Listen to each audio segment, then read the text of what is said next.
Soleoaren luzaketa aulkian edo hormaren kontra. Eskailera maila edo aulki baten aurrean zutik, luzatu beharreko oina igoko dugu, aurrealdea soilik bermatuta, eta orpoa kanpoan utzita.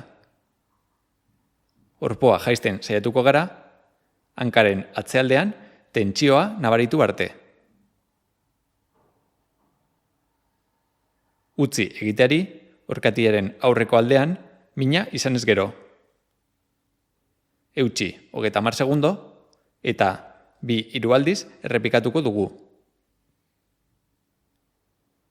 Erosoago bazaude, horma erabiliz egin dezakezu.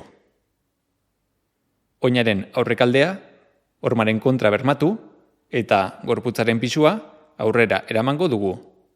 Belauna tolestuz.